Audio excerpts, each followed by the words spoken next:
Thank you, everyone, for coming. I'll call the meeting to order. This is a regular meeting of the Butte County Drought Task Force. And can I have roll call? Cami Loser, Here. Angie Mannel, Matt Tennis, Danielle Newsom, Here. Paula Daniluk, Elaine McSpadden, here. Catherine McQuist, here. Luis Espino, here. Chip Fowler, here. Dan Taverner, Here. Thad Walker. Here. We have a quorum. Great. Thank you, Autumn. And we'll go ahead with you guys. I think we need to say the Pledge of Allegiance. It's just so normal for me when we're here.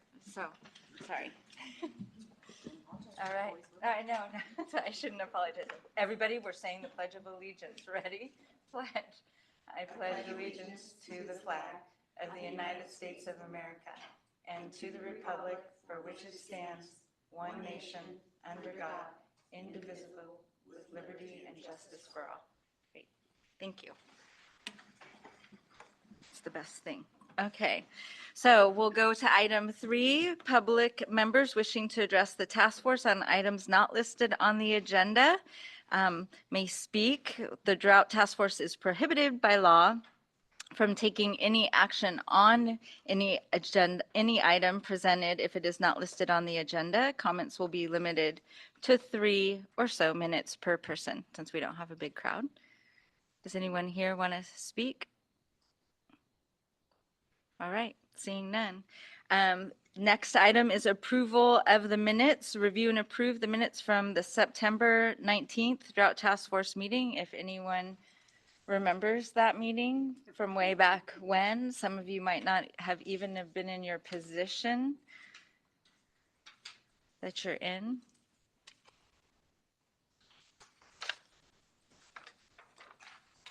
And then I guess I would need a motion. I'll give you a second to look over them. There's a few of you that weren't even here, like in this, yeah, that was someone on the task force at that time.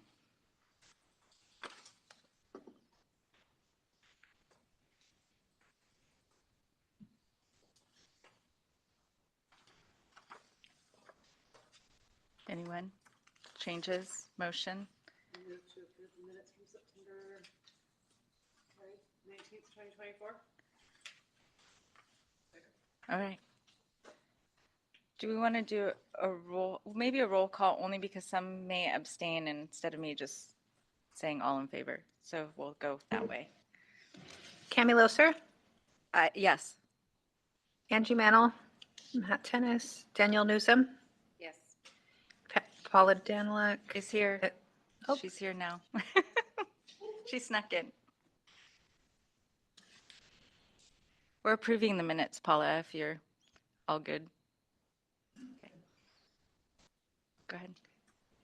Paula, I think would you like she's to? an A. I. Yes. Okay. A-I. Elaine McSpadden, Catherine Quist, Luis Espino, Yes. Chip Fowler, Yes. Dan Taverner, Yes. Thad Walker. Oh, Motion maybe she's passes. here. Okay. Great. All right. And item 5.A, presentation and discussion of existing county actions and strategies and draft short-term responses, actions, and long-term mitigation strategies for inclusion in the county drought resilience plan. So just as an overview or a reminder, last time we met, let me go back. For those, especially for those that are kind of new to the Drought Task Force, we are going through the process of updating our drought resilience plan per SB 552, which was a law adopted back in September of 2021, which required 2 main things: form a drought task force, which we already had, so we met that requirement, and there was an actual deadline associated with that. And then the other is to prepare a drought resilience plan. The county actually has a drought mitigation Drought Preparedness and Mitigation Plan that was adopted back in 2004. And so we're kind of doing a whole revamp update because that drought plan actually does not meet the requirements of SB 552. So we're in that process of updating or revising the plan. It'll be a new plan, Drought Resilience Plan. We're hoping to bring in some of the key things from the original plan that I think are good parts of the plan, and then and just update accordingly some of the things that are in it, because I think it did have a good foundation from which we can build on. And then SB 552, which our consultant will go into a little bit of the requirements of SB 552, but I think they'll be a good blend. One of the things that I think so in September, when the drought task came together, we formed a subcommittee that has been meeting to just work on the plan, different parts of the plan. I think originally we were thinking we'd be kind of done by now, but as we all know how things really work in the real world, we're still working on it. And I think it's a good thing because there are other projects happening within the county, particularly with the groundwater sustainability agencies and some of their project work, that I think that those efforts might fold in well with the drought resilience plan. Plus, there is a requirement for the drought plan to actually confer and meet with the groundwater sustainability agencies. So they are aware that we are working on this plan and bringing some of that. So I'm hoping to bring some of that data into this plan. So the fact that we're not done with it is great, because they're doing some good work that I think can contribute to this plan well. The other part of the approach that we've been taking is we could just do a plan, crank it out, comply with the law, and be done. But I think that what we're trying to do is comply with the law, but then also refine the information that's required so that's really Butte County, applicable to Butte County.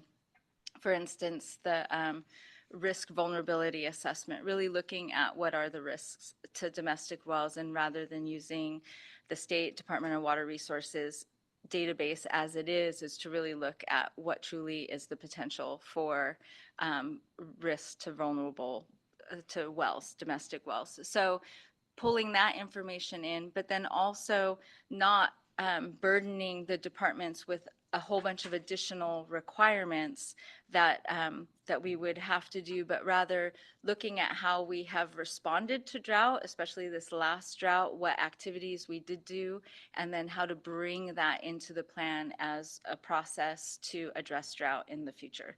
So that's kind of the perspective that we've been taking. The subcommittee has met. Today, we're going to talk a little bit about the short-term actions and long-term mitigation strategies, or actions and strategies, or actions and mitigations, as I've been calling them, that the subcommittee had looked at, get some input from other members of the Drought Task Force, particularly if there's documents that have been prepared that we don't have, or that are being updated and we don't have current information that might be drought related, that we want to fold into. And that's really what we're looking for today. And so we will look at the draft actions that we've kind of gone through. I already have some comments. It's been like a couple months since we've looked at them over 3 different meetings. So I do have some thoughts, and the rest of the subcommittee might have thoughts as well. And then and just work our way through.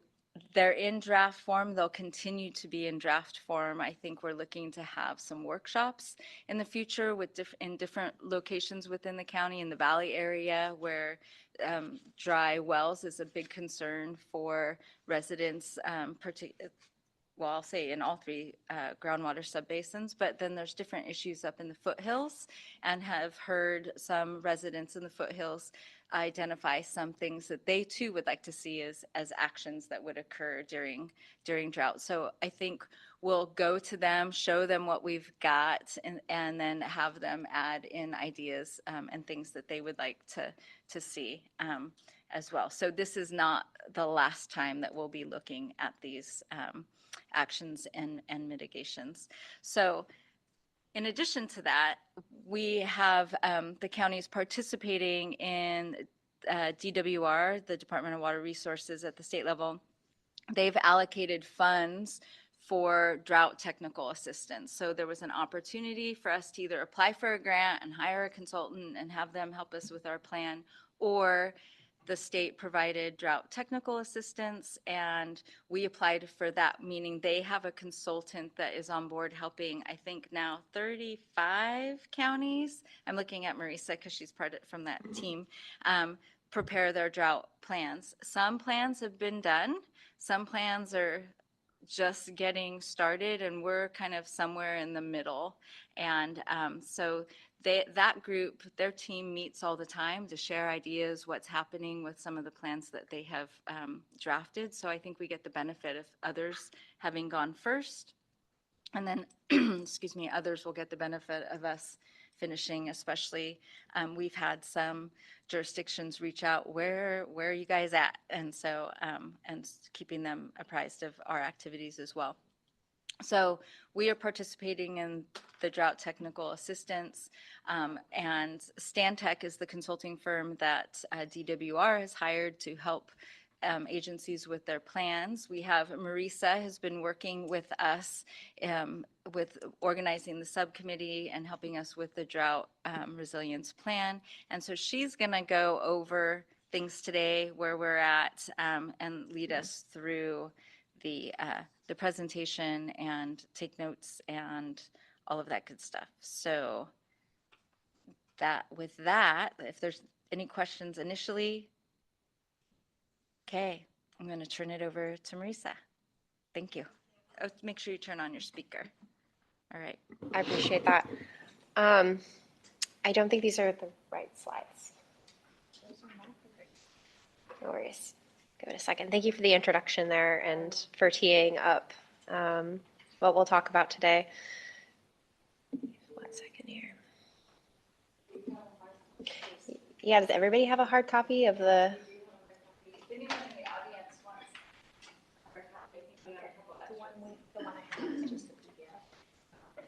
Okay. Yeah.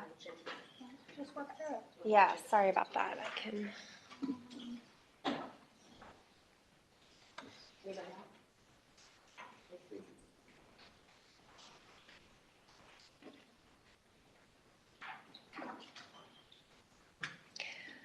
All right. Looks like we've got it here. Awesome. Thank you. Appreciate that. All right. So as Cami sort of teed up for us, you can kind of scroll down to the next. Perfect. Thanks. So the language on the screen here is from Senate Bill 552 and relates to sort of just at a high level the requirements that Cami touched on. The first one you guys already had in place, this is even more abbreviated. So the requirements were to form a drought task force, which you already had in place, and then secondarily to develop a plan that includes potential drought and water shortage risk, as well as proposed interim and long-term solutions for state small water systems and for domestic wells. So the Senate bill sort of spells out that at a minimum, the county should consider consolidations, domestic well drinking water mitigation programs, provision of emergency and interim drinking water solutions, steps necessary to implement the plan, as well as funding sources. So those are some of the considerations that we have started with in the preparation of the Drought Resilience Plan, and sort of the bolded items are what we're going to talk about today and what the subcommittee has been talking about for the last few months here. The next slide here. So just as a refresher, the actions that you took at the last. A little more. Are you having a hard time hearing, Anne? Thank you. Yeah. Okay. Okay, thank you. So at the last Drought Task Force meeting in September, we reviewed sort of the requirements of Senate Bill 552, discussed the approach to update the county's current drought preparedness and mitigation plan, and authorized the formation of the Drought Task Force Subcommittee for developing the Drought Resilience Plan. We also revised membership of the Drought Task Force, interagency coordination groups, and specialized working groups, and the details of that are in the minutes that you just approved. The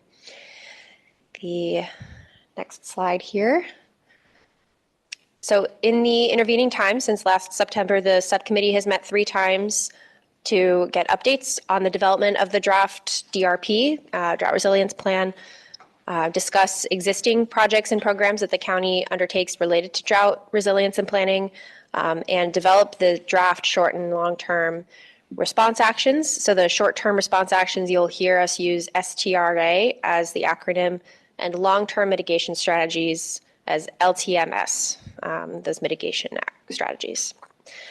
So through that process, again, focusing on those elements that are required under SB 552, as well as understanding what you already have in play, the subcommittee drafted 8 short-term response actions and 27 long-term mitigation strategies for consideration and refinement by this group.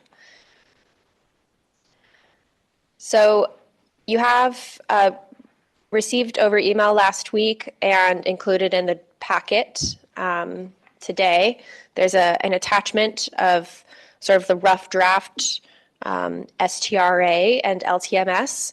The table will go through sort of line by line today. And the intent for the conversation today is sort of to revise and update the actions and strategies. In the table, you'll see that we have sort of classified each action or strategy under a type.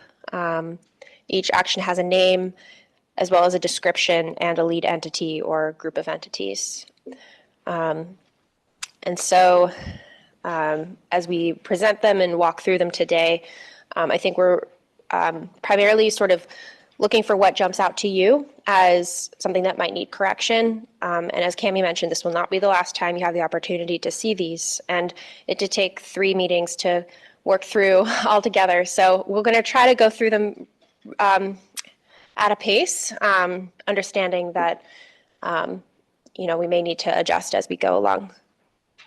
So the other thing just to note here is that, as Cammie mentioned, we do intend to sort of reference and incorporate any of the drought-related actions and strategies that you all have been working on, or that other county departments or agencies have already developed and are captured in other planning documents. And so that's another goal for this meeting is, and that was something that we spent a good deal of time talking about in the subcommittee is, well, this is something that environmental health does, and here's where we can go look to find more information to pull into the document. So as we're going through today, if you see an action or a strategy that says, oh, this sounds like something we have already memorialized in this plan, I'll take a note of that and we can go back to it. All right, and then there's an option 2 to identify additional actions and strategies. As we're going through at the end, if you're like, I didn't hear us talk about this, is this something we want to consider? We can do that. All right, so just to quickly define, so the short-term response actions are intended to help mitigate the impacts of a water shortage when it does occur, whereas the long-term mitigation strategies are there to help reduce the vulnerability of the domestic wells and state small water systems to water shortages in the first place. So the short-term response actions would happen while a drought shortage, where a water shortage is already in play. And the long-term mitigation strategies may or may not be achievable in the near term, and that's something that we can kind of spend a little bit of time talking about too. And the idea is maybe more to capture what the county wants to start working towards with those ones, knowing that they can't be done immediately in most cases. So the next slide is, so these 2 requested actions to provide direction to the subcommittee on the draft STRA and LTMS to be included. in the plan, and then to identify any planning documents that should be referenced in the DRP or incorporated in the actions and strategies themselves.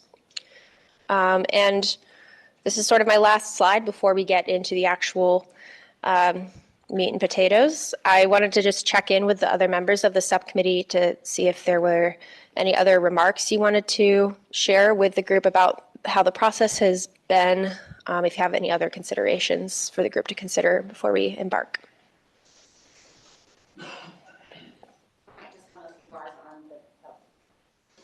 See, I talk very loud. I know.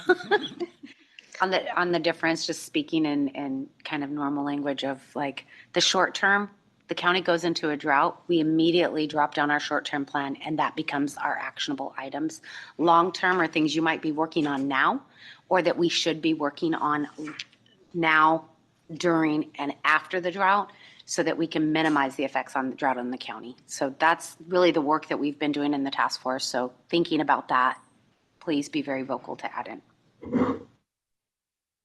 And just to add about the subcommittee, so the people on the subcommittee include me, Paula Danilek, the Director of Development Services. We have Elaine from Environmental Health. We have Danielle from Admin, and then also Angie Mantle, who is the, I don't know, manager of, emergency manager. So, which is great because you'll notice in the table that many of the lead entities on implementation are those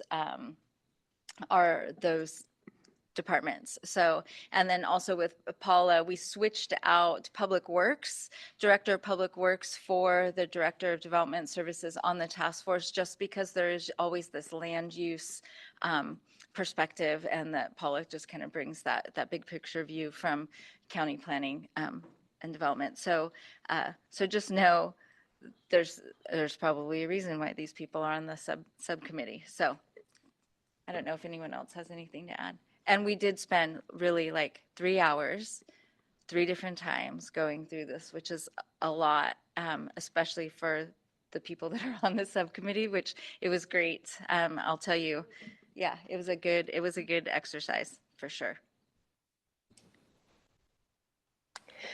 All right, so you can go to the next slide. I'm not going to read out each of these. So this is a good moment for anyone in the audience that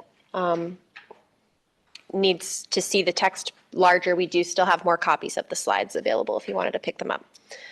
So we'll just pause on these to give you a moment to read them over. And I'd like to hear from you if there are any things here that we should refine, anything that stands out to you.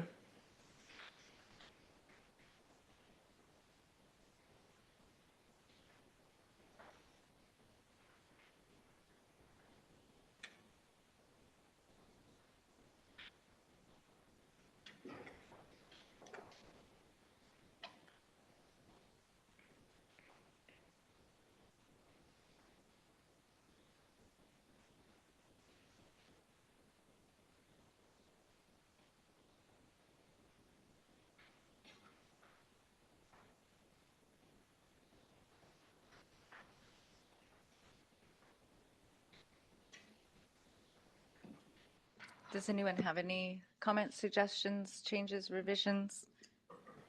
We give a summary, like of everyone. Yeah, we can. The entity that's. Okay. maybe the lead. Yeah, sure. Just like one sentence, Mhm. like quick. All right, yeah, I can do that. So, so the entities that would kind of lead this action would be the Department of Water and Resource Conservation, my department. That's what WRC is, particularly because of the idea of Table A water being available. The department manages Table A. We have not used Table A as a water source for during drought. But one of the things that we kind of kept in mind was that, see, I'm long-winded. I don't keep anything short. is. This is the use of table A water, which has never been done Yeah, before. which has never been done before. And so, but one of the things that does happen is that water providers can only provide water within their boundaries. The governor did issue an executive order that allowed water providers to provide water for delivery to temporary storage tanks. So if in the event that a governor didn't want to do something like that, Table A water is potentially available and we can use it wherever we want in the county. And even though we do lease some of the water to south of Delta users, there is a chunk of water that is available for use within county. The other great thing about Table A is even though it's not potable drinking water, there are two entities that pull water off of the Powers Canal that can treat water, and that would be Thermalito Water and Sewer District and Cal Water Oroville. So I think through mutual aid agreements, which is another action later on, we could potentially have work with those entities to be able to treat water to then deliver somewhere in the county. I think this is actually something when it says like it's a very low possibility is something that if we're in an extended drought, so we typically have 3-year droughts. This is, and then we get a wet year and we might have another dry year, but our multi-year droughts usually have never extended beyond 3 years. But I don't know, with climate change, whatever, there is that possibility that we might have longer term droughts. And so this might be something that we would want to look at. That was not short. Okay. Mine, do you have any comments now? Okay, yeah, let's go to the next one. There's no comments. Let's see. This is county admin and EM, and I can speak to this really briefly. Both of these are related. So water hauling for people within the county that during a drought already have tanks, the county maintains right now from our recent drought contracts that we would provide water hauling to tanks. And the second part of that, and this is only during emergencies and executive order, the county also has risen up a program where we can provide both water and temporary storage tanks to those who have dry wells or in a drought or losing their water supply. So if anybody has a piece of this in your shop or has something to add to this, this would be the time to give those comments to our consultant. An expansion of or consideration of.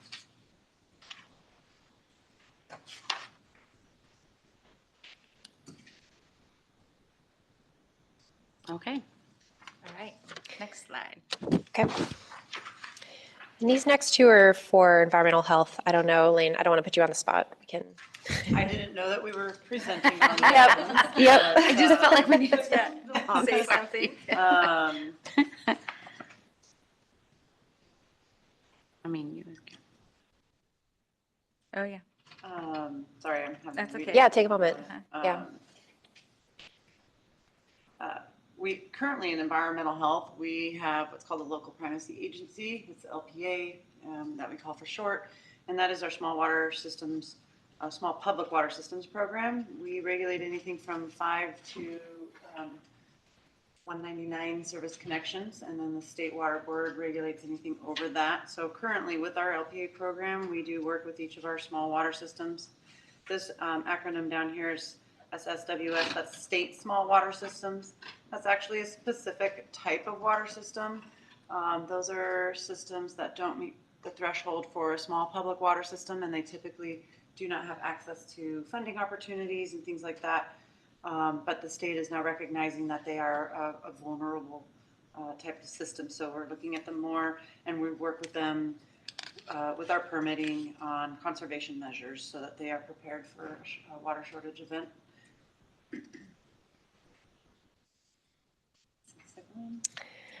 Sounds good. Yeah. All right.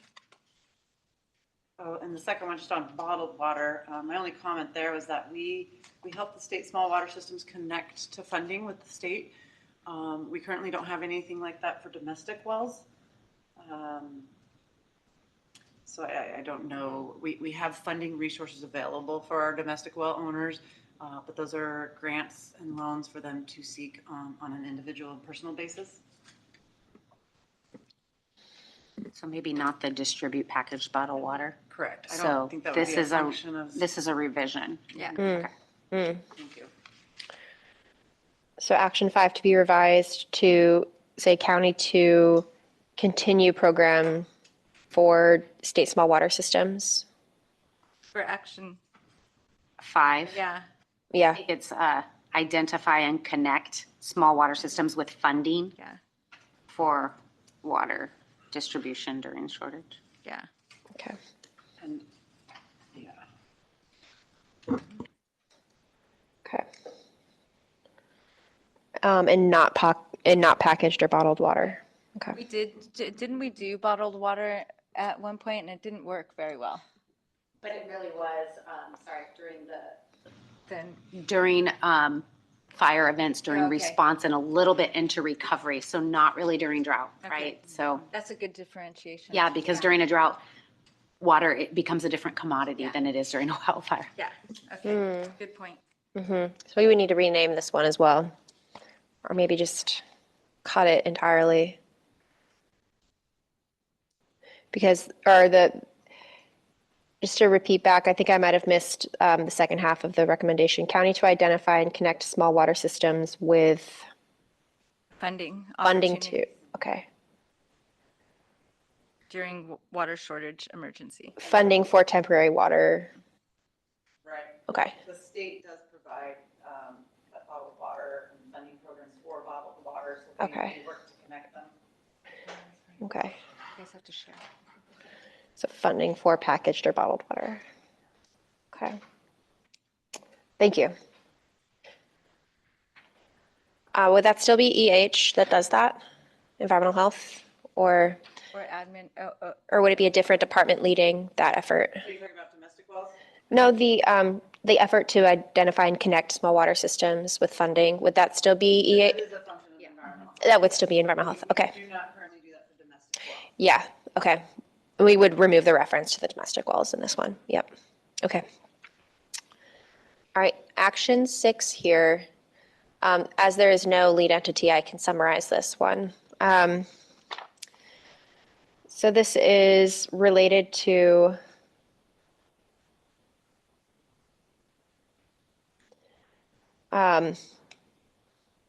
so this was the county acting as sort of collector of an inventory to be kept up to date of available emergency potable water supplies yeah, that exists, but that inventory would be maintained by the county is the sort of the main brunt of this one. do you think that would be an emergency management of maintaining a list that we could do with the drought navigator? I think it's probably going to be dual because this is about filling stations, which we wouldn't have that Right. information in emergency Right. management. So it would be the list of who has filling stations and then keeping an EOC. Okay. So I think it's, Yeah, I don't know who's going to be lead, but I think it's each. Oh, yeah.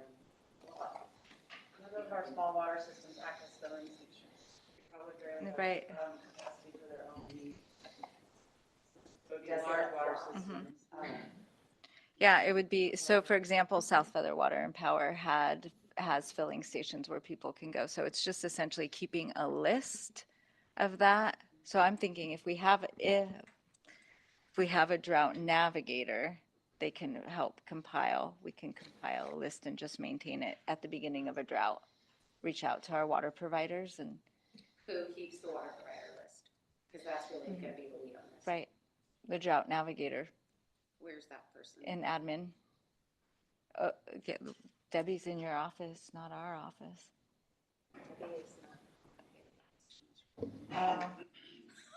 Well, I guess if we That don't was only have stood one, up during the emergency, so I think Okay. we still need to Okay. identify who this is Okay. gonna be. I think I'll it's put fine for Danielle. OEM No. to have the list. Okay, yeah. But we need to know where Okay. the expertise lies in the Okay. county, because it's where the expertise lies that drives kind of the lead. okay. Anybody have this information? Anybody want to be the lead of this information? Water board does have the information Okay. of all the large water suppliers too, so we can access that. All right, we'll identify somebody, put names in a hat. Yeah, we don't, just to be Okay. clear, so check us out, admin does not have a job navigator position. Okay. For the drop. For a grant, but Right. don't have that Right. in our office. We have it for the grant. We have the person identified. Okay, okay, for managing the grant. Could they start a list? It's a term position, Oh, so that's okay. it's kind of hard to, Mhm. say. Yeah, yeah. That Hopefully position we'll- won't exist at our next drought potentially is the problem. So we want to connect it to places where it exists. So I think it could go with OEM. Okay. All right, thank you. Go to the Alright. next one. Are we on 7? Okay. 7, yes, action 7. Let's see. Oh, yeah. All right, this one is county admin or emergency services with many partners. We do have current existing mutual aid, so the idea when we were coming at this is looking at what we're doing now for drought and then committing to maintain that. So MOUs that are currently in place with large water providers, like fairgrounds, schools, churches, those kinds of things. And then there's a list of partners listed here. So this is emergency management and admin with department in mind. I think this was carried over from the current mitigation. Yeah, or an example of, because we do have the disaster council that meets every 2 years, and I think and their role is to actually ensure that we have mutual aid. So maybe add the disaster council here. Well, it's in here, overseen by so the disaster. Oh, there it council is, yes, Actually okay. oversees mutual aid That's and right. such.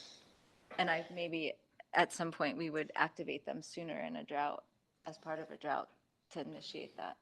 Because the disaster council is, and we'll describe this a little more in the drought plan, is made up of, I think, 2 supervisors and then like city managers and department heads, CAL FIRE, the sheriff, a whole group of people. So making sure that those mutual agreements are actually there.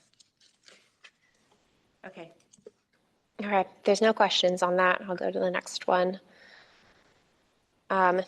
This one is environmental health, if you don't mind. Yeah, I'll just read the response, action name, and then fill in a little. This is for expedited newer replacement well approval, doing water shortage and dry well reporting and abandonment. Environmental health will help expedite any permitting for replacement wells in the event of a water shortage event. And we are currently and will continue to track dry well reports when they come in to our office as part of a permit process. And we can provide education or messaging related to well abandonment, which we encourage to protect the aquifer. We also kept the language in here in alignment with reviews conducted by GSAs for wells located within the Sustainable Groundwater Management Act regulated basins, so in our 3 subbasins. And just as a side note, it's not required now, but there was an executive order during the drought from the governor that required, before environmental health could issue a permit, that the GSA was notified and had to kind of acknowledge that by drilling that well, it wouldn't impact the GSA's ability to achieve groundwater sustainability. So once that executive order went away, it's not required, but I think we're still looking at it as part of the process, identifying which subbasin they're in and just tracking it. But this would be something that would probably just continue that process. With the county updating its well ordinance in the future, we'll probably see how that fits into it and update that process if necessary, right? Okay.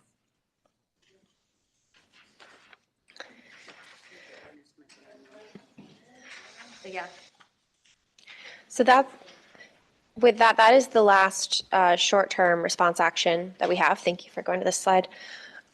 So we went through bit by bit. If there is more direction that you would like to provide that you didn't provide on the previous slides, this is a good moment to hear that. Additionally, if there were other strategies and actions that you're aware of that should be classified as short-term, or something that could happen is that, and this is something the subcommittee went through, is, if there was something that we thought might have been a response action, but actually it is more of a long-term strategy, we could move it from one list to the other.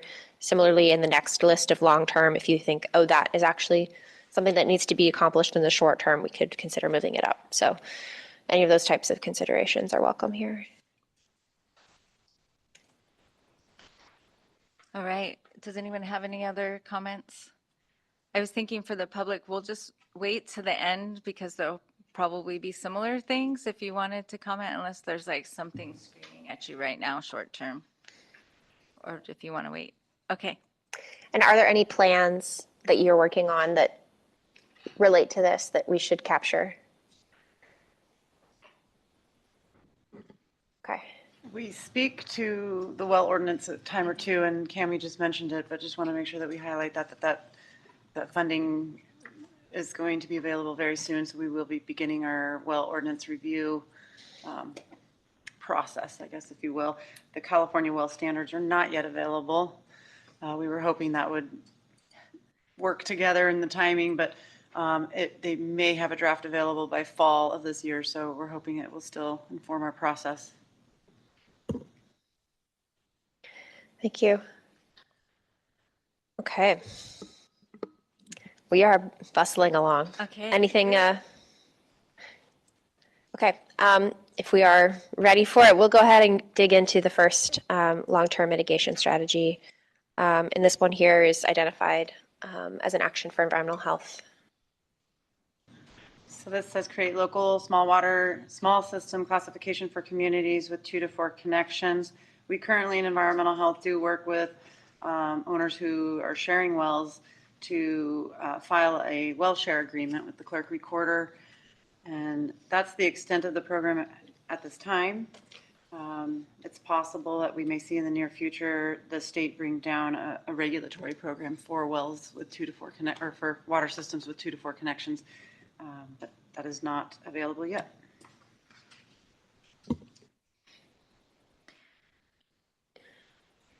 And the next action here or strategy actually lists the GSAs as the lead entity. Yeah. Um, I was thinking it should be environmental health and Yeah. with the GSAs providing, because the environmental health tracks like any plumes and things like that, correct? Yes, so this says high risk groundwater contamination, regional identification.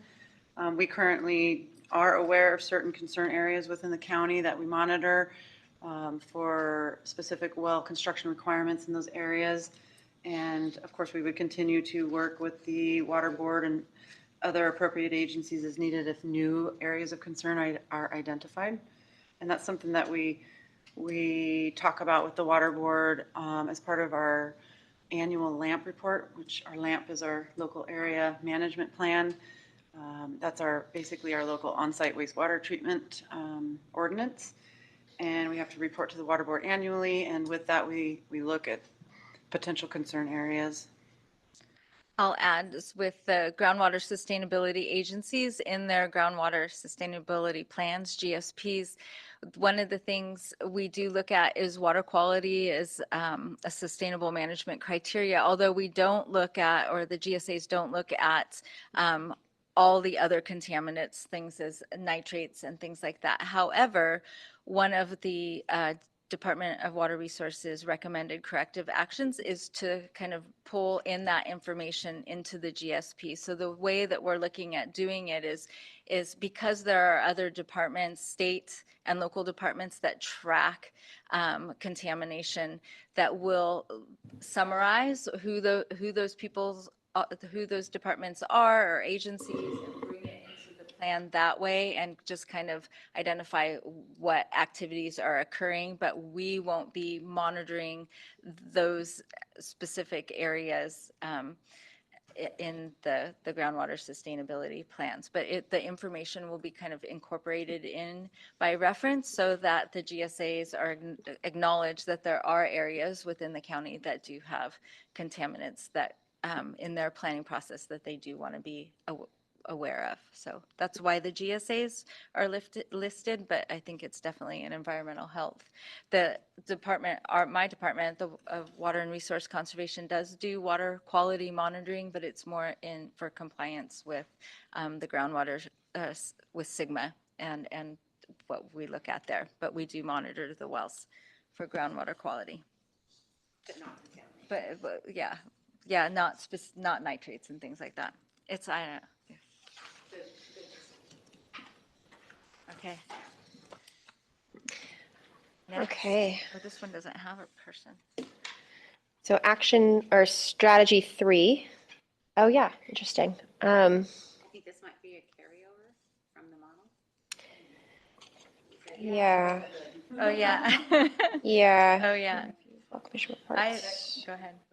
I'll just speak to this a little bit. I know that we are working to get funding and resources for mapping technology so that we can map our well completion reports, which is something we did do. So we have partial data over our GIS layers, but we don't have full data. So that is an effort in environmental health. I don't really have an update as to where it's at in the process, though. So I'll add to that. The GSAs and through the Sustainable Groundwater Management Grant funds are currently filling data gaps for the groundwater sustainability plans. And we are looking, especially in the Vina and Wyandotte subbasins, because those are the two that got funding, looking at expanding our data management system, which would include identification of domestic wells, parcels with domestic wells, and taking some of the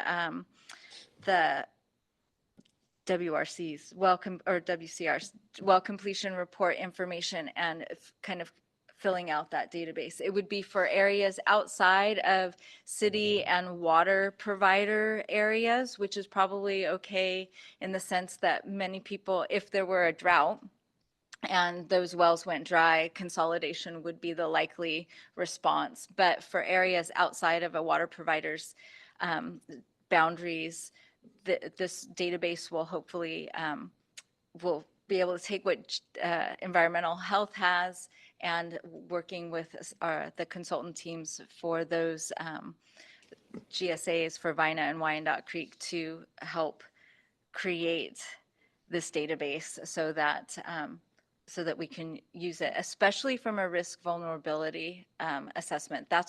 So working with the GSAs, and this is where I'm trying to integrate stuff that's happening over there to our needs here.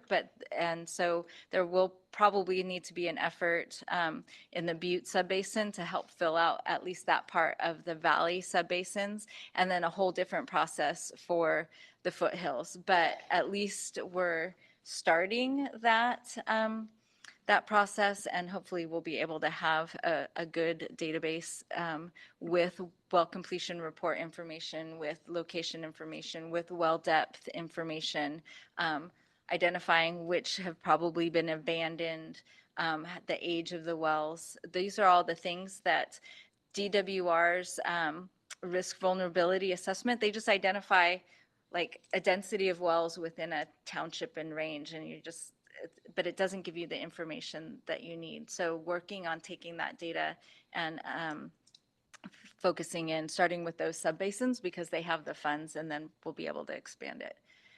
So it's kind of in process, not for the whole county, but at least for a couple subbasins. Yeah, appreciate that status update. This one is very similar to the short-term strategy that we discussed about environmental health, working with the state to connect water systems to funding opportunities. And we try to maintain a pulse on domestic well funding opportunities as well. And we keep that on our website for folks to reference and work through their own grant applications as well.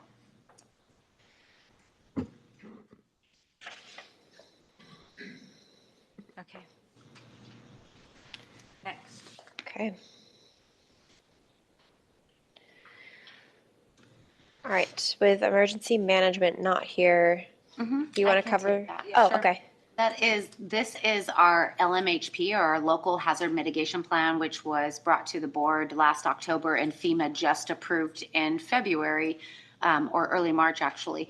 And so this is an ongoing document that is hundreds of pages long, really, that is a bunch of mini plans, all of the local hazards and the plans to mitigate those hazards for wildfire, earthquake, drought, and such. So this is ongoing, should always be ongoing, and is definitely always at the forefront. Like, so there's oversight by EM and partners in the county.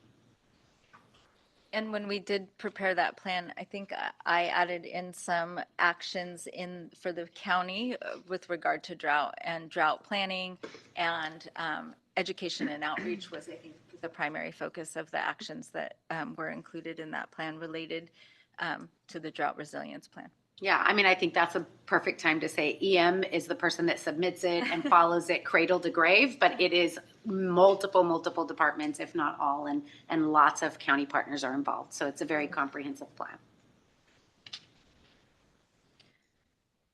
I think this next one might also need to be EM. Yeah, I wanted to get your thoughts on that. I think so. I think the reason it's not is because in our county, PG&E directly communicates power shutdowns to the county, and it doesn't necessarily go through an office. But it does say county to continue to conduct public education to recommend, and I think that would be EM, and they will coordinate with all departments.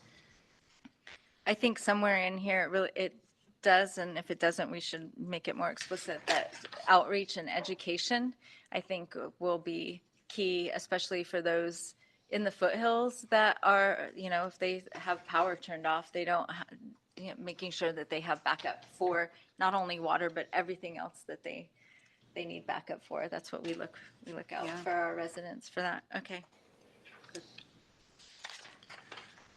I feel like long-term mitigation strategy 7, it could be combined with 4. We do have that information on our county environmental health website.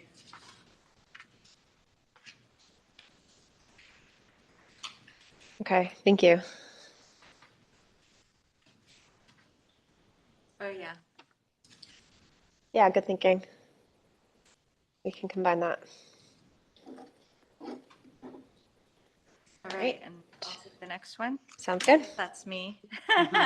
So we'll continue it says regional groundwater level monitoring and communication. I will say that is the whole purpose of the Department of Water and Resource Conservation. That's why it was formed. So we'll continue to do our job, which is pretty much done through our annual groundwater status report update to the Board of Supervisors that actually Kelly will be giving in May. So we will continue to do that. So that's another example of things that we already do and that we'll continue to do. All right, thank you, Cami. Thank you. This is well permitting to consider impacts to other groundwater users. Our current domestic well or well ordinance has well spacing requirements in it. And we will be reviewing those and considering those as we move through the ordinance review process.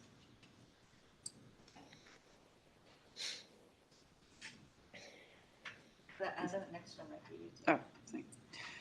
And let's see. Or you can call. Yeah, so. This section is the well permitting to consider future growth. So the general plan has the land use designations for the growth of the county into the future, and it's coordinated through EH's oversight as the well permit applications are meeting the needs of that. Okay.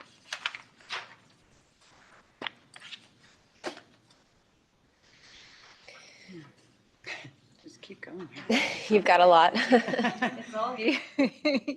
Okay, so the state actually, our LPA program that I spoke about earlier is under the oversight of the state water board. And so they do have requirements for metering for all small public water systems. And all of our small public water systems that are 15 and greater service connections are already complying with that. And so we're working on bringing the state small water systems into compliance with that as well. And that's just part of our LPA program. For this next one, private managed aquifer recharge incentives, I think instead of listing out South Feather Water and Power agencies specifically, maybe surface water providers. Yeah, It's a good sensitivity. yep, thank you. I will give them some kudos though, but the GSAs are working with South Feather Water and Power to look at recharge opportunities with their surface water as well in conjunction with our Palermo drainage master plan. So, So it was on your mind. so it's, yeah, so whenever I did this, maybe driving in the car to LA when we were talking on the phone, it's, yeah, so I think there are some surface water providers locally that do have that, maybe excess surface water and or using flood waters and conveying that water through some of their facilities. Surface water providers and other water districts, because the GSAs will partner with other water districts and entities for water management and recharge. Okay. So the lead entity there, is that still, I would say the Department of Water and Resource Conservation, Yeah. WRC, and then, because we're implementing the recharge action plan. okay, We prepared it and implement it. okay. And you would list GSAs, surface water providers, other water districts as yeah. partners? Mhm. Yep, okay. Okay. Thank you. You can go to the next slide. Yeah, there's no one identified on this one, and the mitigation strategy says state small water system vulnerabilities assessment. But I don't know what it means by county to develop a revised risk assessment related to that. I think as part of the Drought Resilience Plan, we have to do the risk vulnerability assessment. So I think, Okay. and it's for not just small water systems, but for domestic wells, state smalls and domestic wells, right? So, Yeah, okay. change the name of that. Yeah. Okay, makes sense. And then I think it could be led by water and resource conservation and working with environmental health as you guys take dry well inventories and that. But then also, since the Department of Water and Resource Conservation has to do hydrological updates, and we're looking at what the GSAs are doing, we can continue to look at that risk vulnerability, because we do provide those updates to the board.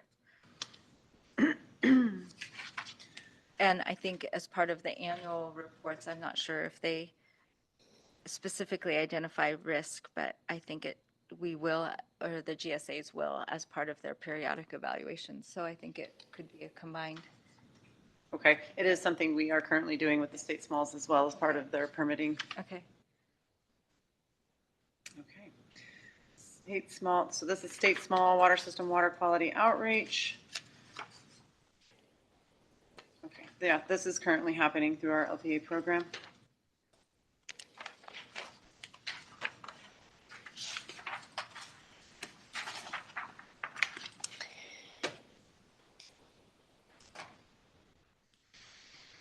Okay, next one is domestic well water quality outreach. I think this is related to the short-term Yeah. strategy that we discussed. So similarly, we monitor areas of concern and report that to the state. And this is talking about education about those water quality concerns as well. So this next one is about assistance with domestic well monitoring. And so we'll continue the county in coordination with the State Department of Water Resources. We do monitor the representative monitoring sites that are included in the GSPs.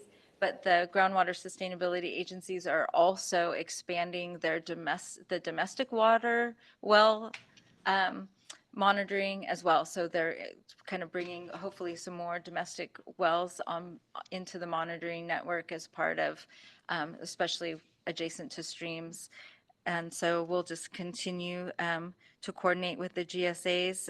The GSAs are also installing additional monitoring wells and stream gauges. So not that stream gauges really, well, it does, streams do affect groundwater, but we'll just leave it at that. But we'll continue to do that work.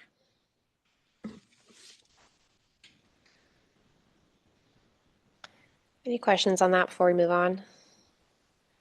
Okay, you're up. I'm so proud of us. We're down. Number 17. Yep, number 17. This says maintain vendor contact list. So environmental health currently maintains information on our website. We have education materials and things regarding your well maintenance, well care, well treatment. We have a list of our local water testing laboratories. We do not currently maintain a list of well drillers. Something we can talk about moving forward, but I think we have chosen not to do that so far because they do change and there's different well drillers in different regions. So we have not done that so far. Okay. Do we want to keep that on there or?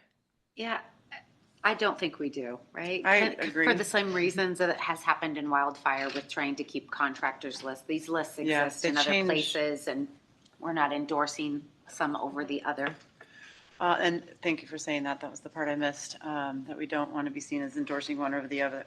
And we don't have a local certification program like we do for certified professionals in wastewater. Oh, yeah. So it's something that folks can Google. They can check CSLB.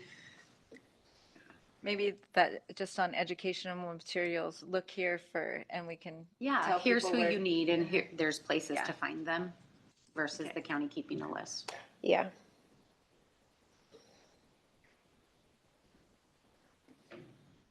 What about laboratories? Is that a similar situation or We do maintain you do? Okay. 2 laboratories.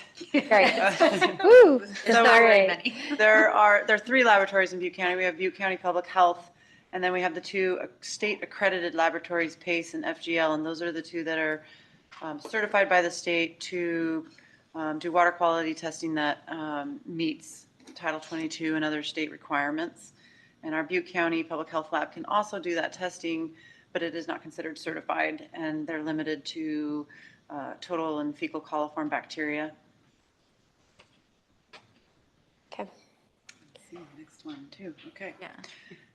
Funding. Combine those? You're doing great. This is funding for aging Oh, funding. infrastructure, replacement and rehabilitation. Again, this is similar to those other items. We connect our small public water systems with the state for funding opportunities and provide technical expertise for that. And we provide a list of known funding opportunities for domestic well owners on our website.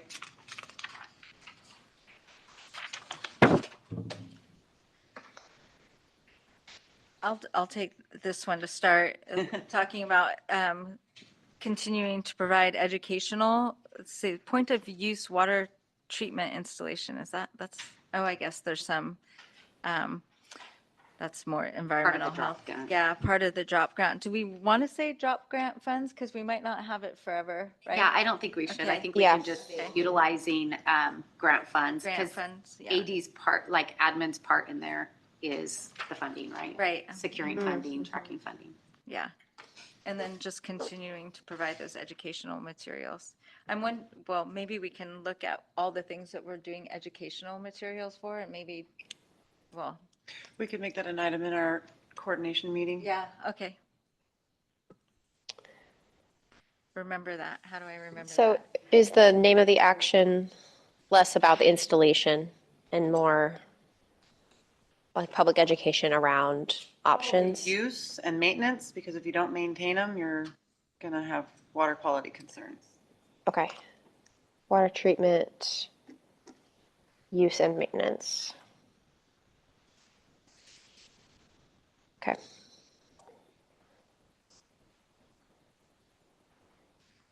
Okay. This one's you too, Cami. I know, and I read it the other day, I think, yeah. Okay. Are we talking about 21? Yes. Oh, did we already not? 20. Sorry, 20. I skipped 20. Yeah. I was thinking, I think for the department and not just implementing groundwater management projects, that we also might want to collaborate and coordinate, just to add the verbiage, because we might not do all Yeah. of those things. So we might collaborate and coordinate with other entities that are doing it. And or we might implement some, but we tend not to be the implementers of specific projects.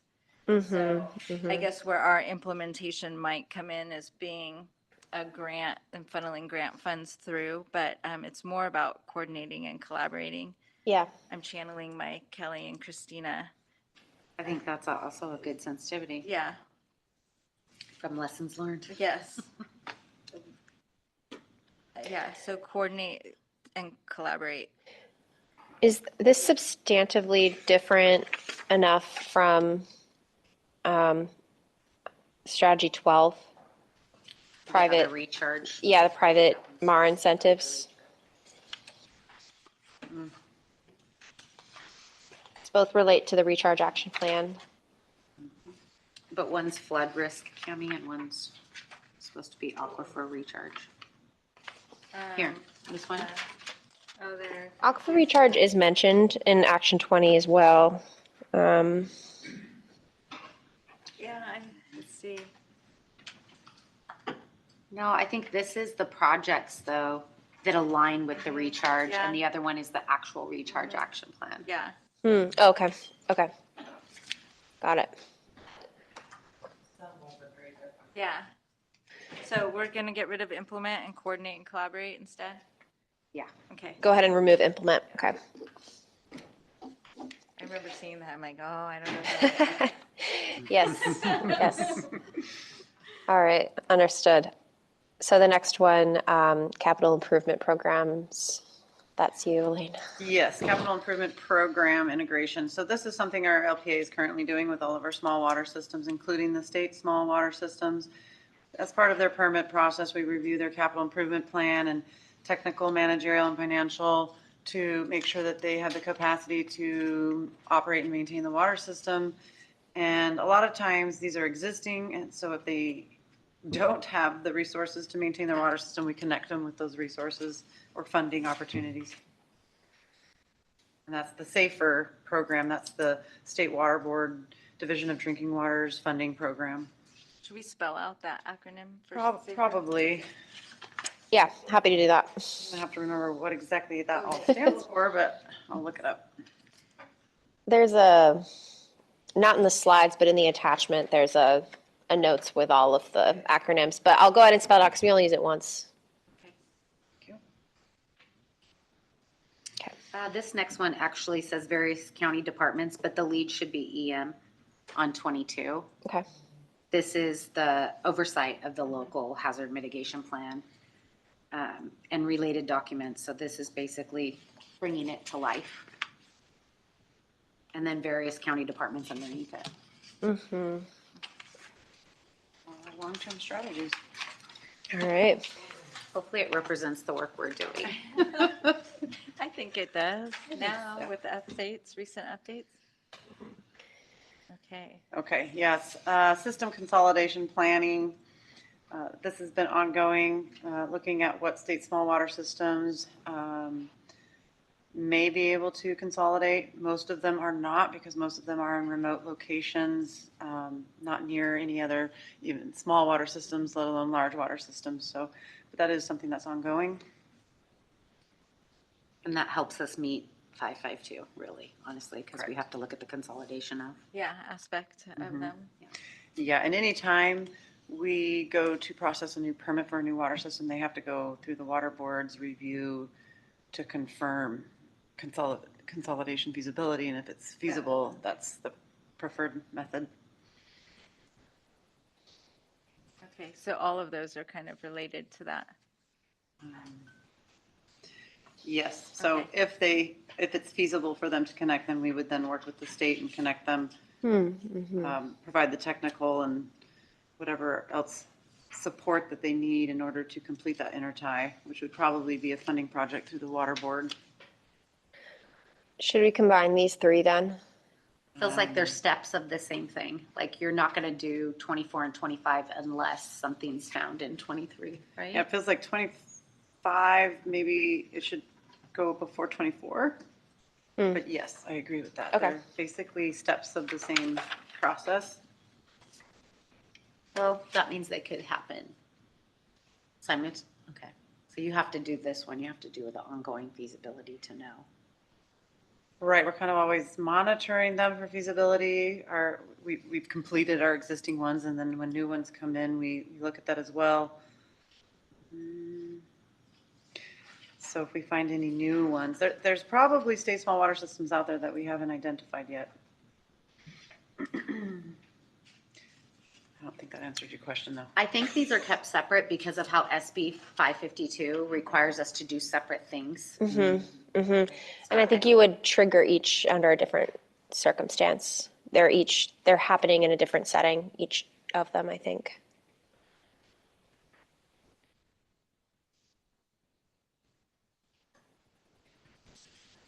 Okay. Maybe it's just as applicable for 24. Okay, well, that could be in your update. Sure.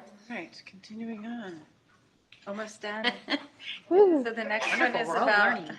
I forgot my water. Consolidation of domestic well communities. Yeah, if there were communities that were interested, or if we can encourage folks to do so, then that would fall under our LPA program where we would help them become a small water system.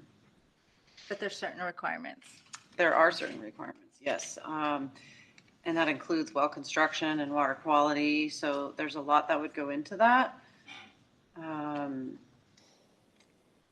But we already are helping them file their well share agreements. If that, we're already doing that, anything from 2 to 4 wells. And yeah, forming a small community system, that would be challenging because if they didn't have a well that already met small water system requirements for construction, they would have to drill one. Or 2, technically, they need backup. All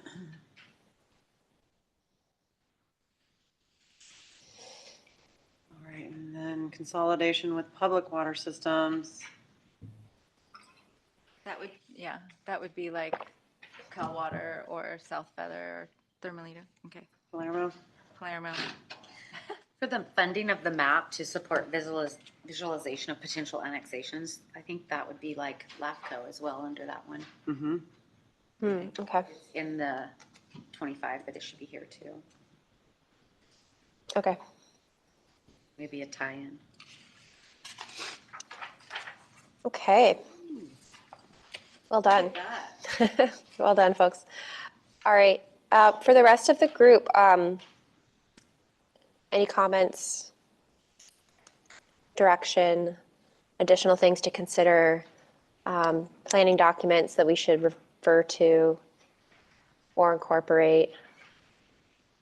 Not seeing any. I was thinking before we just show the last 2 slides, which are the schedule, that maybe we take this opportunity to take public comment on any of these items. You can fill out a speaker card if you haven't filled one out. Just you can come to the podium and share your comments. Usually what we do is you just go through all of your comments, questions, and then then we can answer if we have the answers, or note it, or make identify if we should make any of the suggested changes. We can take all of that down. And then so when you get to the podium, make sure you turn on the mic. Don't touch the mic, just touch the little red button and state your name if you'd like for the record. So does anyone want to make comments?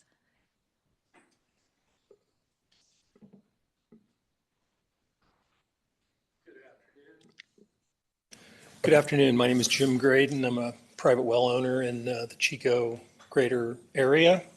And wanted to thank the subcommittee and the consultant for the work that's been done here to prepare for the next inevitable drought. And I just have a few comments, suggestions. And I'll get kind of in the weeds a bit here, but can you hear me okay? All right. Specific to your short-term strategy number 6, which is inventory of emergency potable water supply locations, I would encourage you to contact the City of Chico and contact the Sewerage Commission of Oroville Region, because in specific, SCORE is moving forward with a recycled water upgrade project. And that might be funding dependent, might be 3, 4, 5 years down the line.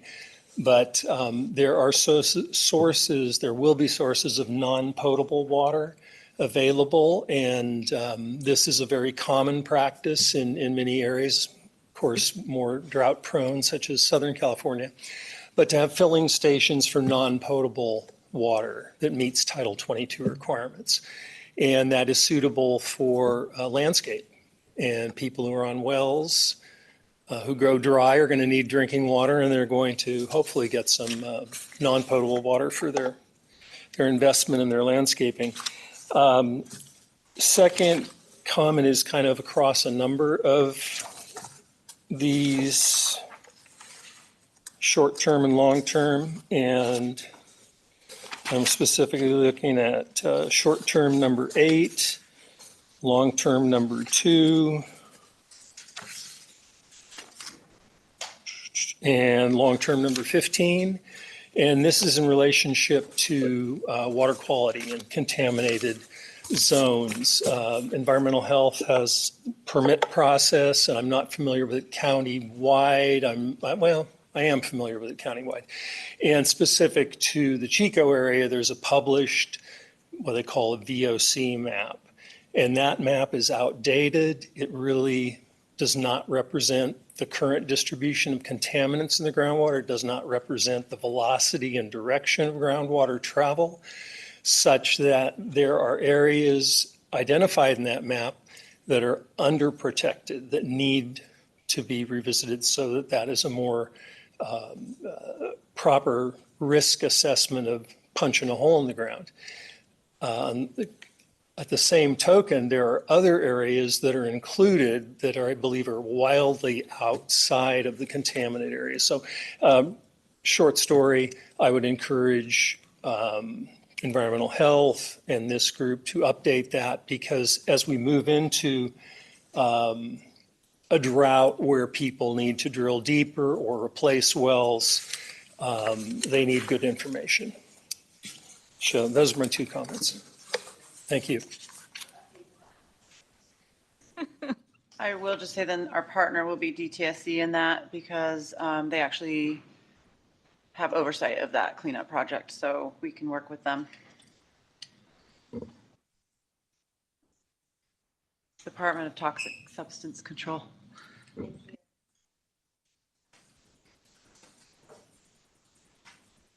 Hi, Ann. Hi there. I'm Ann Dawson. I'd like to echo what Jim said, and I'd also like to point out that right at the edge of the monitored area of the VOC, one of your levels actually exceeds the minimal allowable. And there are people who are drinking from domestic wells right on the other side of that line, and they have been for the last 35 years. So I would very much support what Jim had to say. It's long overdue to look at the pollution in that water. And what's the line that you were talking about? Is there a road name? The or- TCE, No, right in the VOC area, you said Yes. there's folks that are just outside the area that exceed, do you know a road name? Or you sample from multiple wells through that area. You sample at multiple levels. And one of those levels, right at the edge of your sampling area, does exceed the minimum threshold Right. for TCE at that particular level in that well. And there are people on the immediate opposite side of that line who have been drinking that water for 35 years.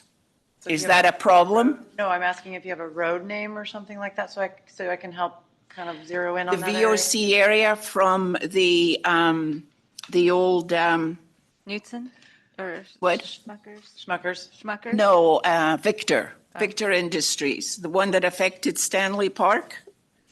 You still monitor Stanley Park.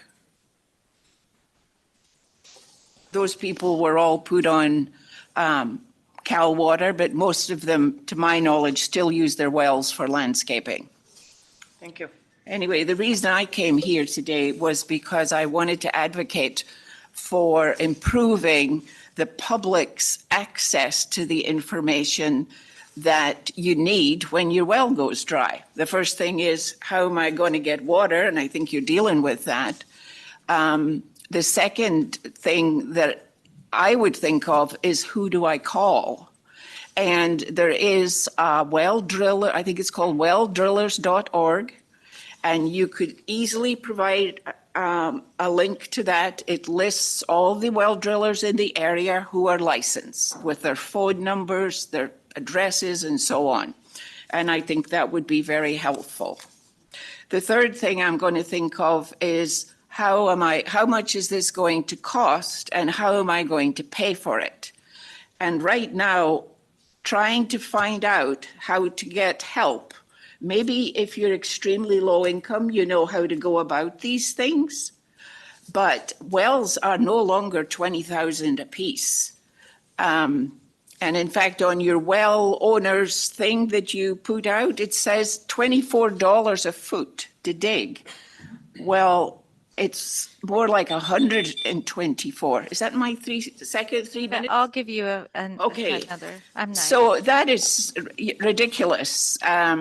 And in the VOC area, very deep wells are required to comply with the hydrogeology and contamination. And while I'm here, just let me say some of these things. Well, you know, you give the idea that it's domestic well owners' faults that their wells have gone, all this about maintenance and so on. You know, maintaining your well does not mean it's not going to fail. Wells are failing because we're using too much water. It's not just drought. And we all know who's using too much water. But to go back to funding, there's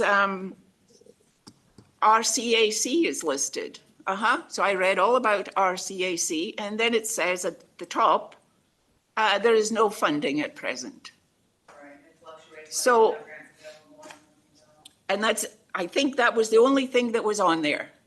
So how's that going to help me? How am I going to figure out how to fix my well? Because this is a lot of money for everybody. And really, we need to think about helping domestic well owners with some kind of mitigation that means something. Thank you, Anne.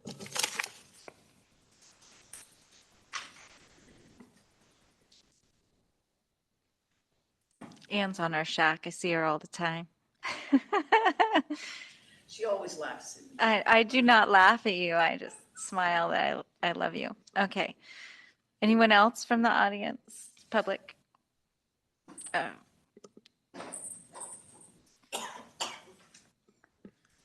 name's Melissa Madrono, and I am with a well drilling company locally, but also a domestic well user as well.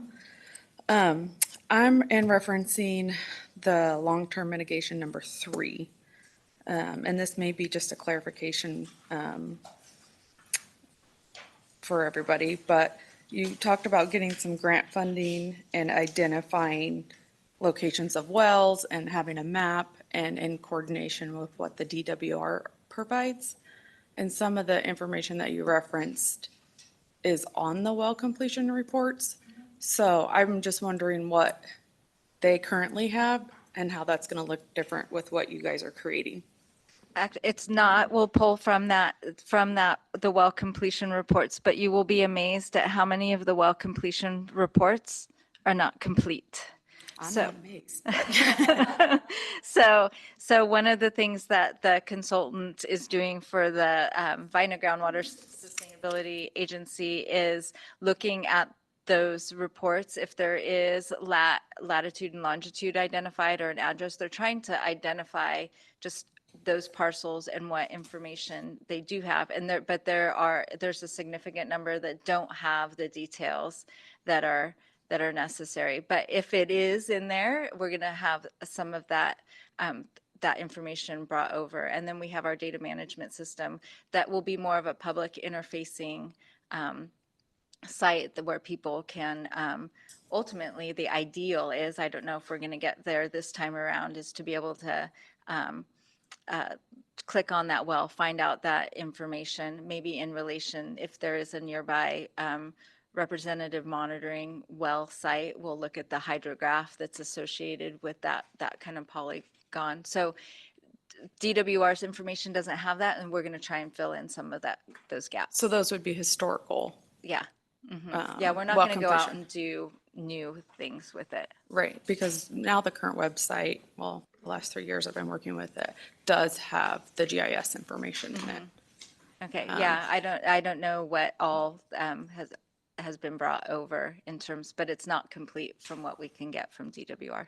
Okay. Yeah. So will you guys be utilizing it and then filling in the gaps? Yeah. So it'll be two separate systems that the public can Yeah. could access. One will be more localized and focused on, at least for now, the Vina Subbasin and the Wyandotte Creek right. Subbasin, yes.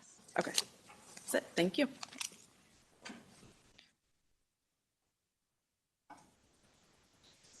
Any other comments?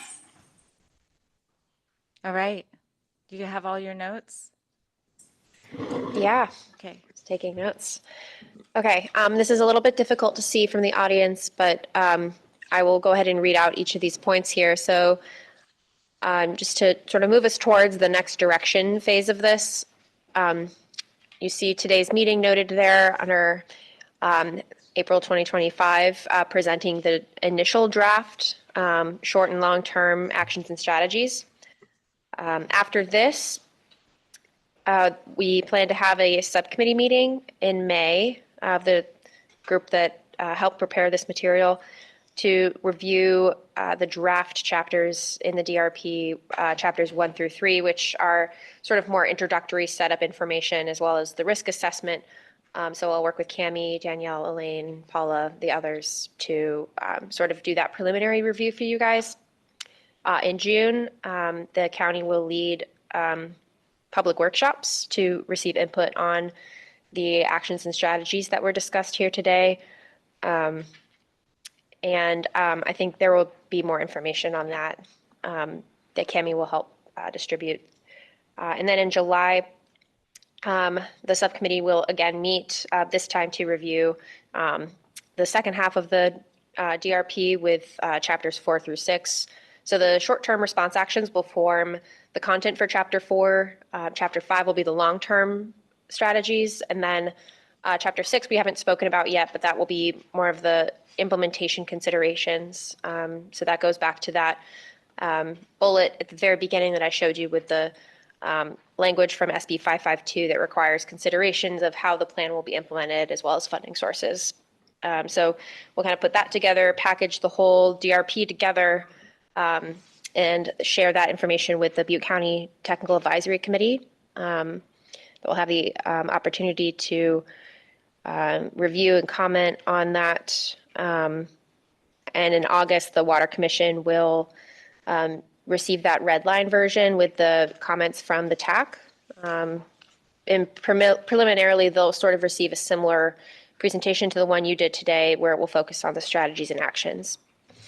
I will also caveat this with, so chapter 3 of the Drought Resilience Plan is the risk vulnerability assessment. And so that is kind of the linchpin in the schedule, in that I really want to be able to incorporate the work that the GSAs are doing with regard to the well inventory, so that we can have a much better analysis or assessment of the potential risk to domestic wells associated with drought. To Ann's point, especially in the subbasins, in the Vina subbasin, Wyandotte or Butte, right? We're in drought, we increase pumping, And so that also affects, so it's like they go hand in hand a little bit when we're not in drought and we have wet years.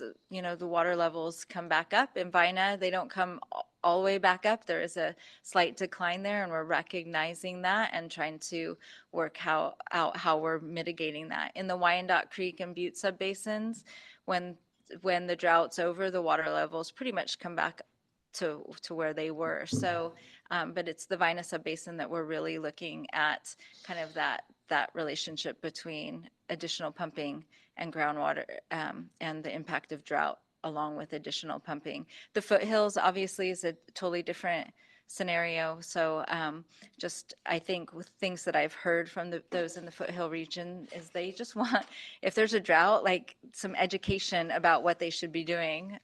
Some of us, it might be obvious, like conserve water, but just helping them to also know what they should be doing as well. So so as long as we can get chapter 3 done, maybe sometime this summer, that's what kind of will drive the schedule, because I'd really want to be able to incorporate that in, and then maybe other mitigation will come from that or suggestions. So go ahead. Yeah, I appreciate that clarification. That this is a draft schedule subject to change. So we hope this is what we'll stick to. If you go to the next slide, the schedule continues just to say that the next intended date that we plan to bring the, could you scroll just a little bit further down to get the month names? Yeah, so September, planning to come back to the Drought Task Force with the full copy of the plan, with the input from the Butte County TAC. Depending on how much public input that is felt that we're able to receive through that public workshop process in June, we may or may not want to include a public review process. So there's a note about that there, about there being a comment period. If there's not as much engagement as one would hope at the workshops, then we might want to try to do a little bit more there. So that's all that is. And then additional updates to the Water Commission through the fall, updating comments or revisions as necessary, and this tentative date of December and January for a recommendation, and then a actual adoption from the Board of Supervisors. And like I said before, there's no actual deadline in the Yeah. SB 552. So we have room to move, flexibility, Are there questions about the schedule? suggestions. All right. Okay, I think that's it on 5A. Let's see. Oh, okay. So moving on to updates, the DROP grant, Drought Resilience and Outreach Project. I did get an update from, so this is a grant that the county has received, $5 million, I think, $5 million. We originally applied for a whole lot more than that, but this is what they gave us. The State Water Resources Control Board. That's who it came from, right? Next time, April or Debbie, our drought navigator, for the purpose of the grant, will come and give. They had a conflict. So right now, I'll just read what she sent me. Continue potable water hauling for households that meet the state medium household income requirements, and we're currently serving 38 households for a total of 70 deliveries per month. So they do deliver, well, I'd say twice a month, but 38 and 38 isn't 70, but it's close. So approximately 115,000 gallons each month is delivered. They've been updating the website to remove some outdated information, but talking about options that are available in the future with regard to drought, including temporary tank installation and potable water hauling. They're currently developing an RFP for the well repair and replacement program. So that's what a lot of that money has been given to us to do, to implement a well repair and replacement program for disadvantaged communities. So there's certain income requirements for those landowners. The well repair and replacement program will also include some well testing, a well assessment to see if it's truly dry or if maybe the pump just needs to be lowered. They'll estimate the work to be completed for the repair and replacement, and preparing for site work, and then completion of the work on the well and any additional testing for water quality. They're also developing an RFP for bottled water delivery. So we'll see how that goes. I didn't know that part. Yeah, we'll look into that part because we'll see what that's all about. Developing right of entries for residents participating in the tank program and well repair replacement program. And we currently have 56 applicants for the well repair and or replacement program who have verified that they meet the state income qualifications. And we have 5 applicants for the tank program who meet those income qualifications as well. Well, things that are to come are develop the outreach for the tank program, provide right of entry to tank program participants, and coordinate with Public Works for the use of their, what does JOC stand for again? JOC, yeah. Their program. Yeah, what is JOC? It's, What is it? Oh, yeah, for contracting they can use them urgently Yeah, and immediately mhm. for small for, projects. to install tanks. But I don't know what Thank it you. stands for. Job order contract. Thank There we you. go. I knew somebody in this room would know to install the tanks. So that is the update on the drop grant.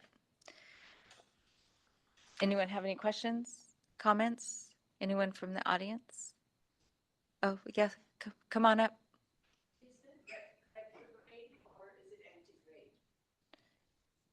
For the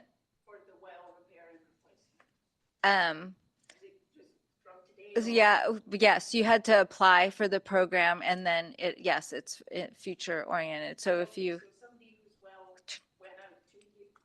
turn on the microphone, yeah, sorry, only to record you.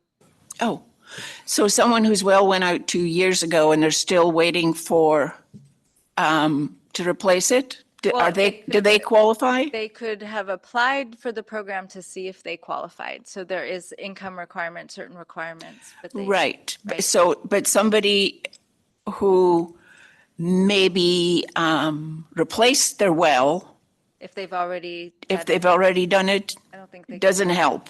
Reimbursement, it's Yeah, to do unfortunately. the work, I believe. Yeah. Okay. Right. That was my question. That was a good question. That was a good question. Hopefully we'll get more. We always encourage people that if they do have dry wells to notify the Department of Environmental Health as well as DWR, because then it allows us to demonstrate that there's a need and then it helps us to qualify for funding and for them to allocate funding for that purpose. And then item 6B, does any drought task force member have any reports or comments? Oh, okay. And so I just, I'm currently working with a water users group, the Berry Creek Water Users Group that burned down in the North Complex fire. We've been able to apply some funding to replace part of their infrastructure. Because it's a cost share program, we go by what the group can afford to pay. So they've been able to replace a small portion, but they have about 2.5 miles of pipeline, and we've replaced about 1,000 feet. So if there was any way that this kind of vulnerable water infrastructure, it's non-potable, but it is, I guess it could be considered something that would be used in case of a drought. They maintain a historic water right that's like 70 miners inches or so. So it would be a valuable resource, and it's really untapped, and it's, if you talk about, I don't know, what is water wasted or not, but it's not used efficiently. So if there's a way that anybody in this table would maybe able to reach out to them, that would be a great help to them. Our funding has went from a waterfall to small trickle, so we don't have the funding for them. Anymore? Yeah, it's 27 water users on that. Non-potable? Yeah, it's right out of. Oh, oh. Yeah, you guys are familiar with that. Uh,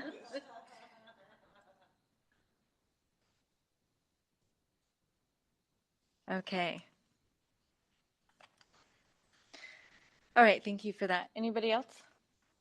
I was just going to add that our quarterly well permit report is available. It was just emailed out to those of you who are on that mailing list. And then Nick and I are going to work on making that available on the website. Great, thank you. We share that with the GSAs. Okay. Any other business? Our next meeting date is not until September or later if we're going too slow on the plan, but at least it's on your calendar for now. And so, and if there's any request for any future agenda items, I guess I should have moved that up. Maybe we should do that. Just this.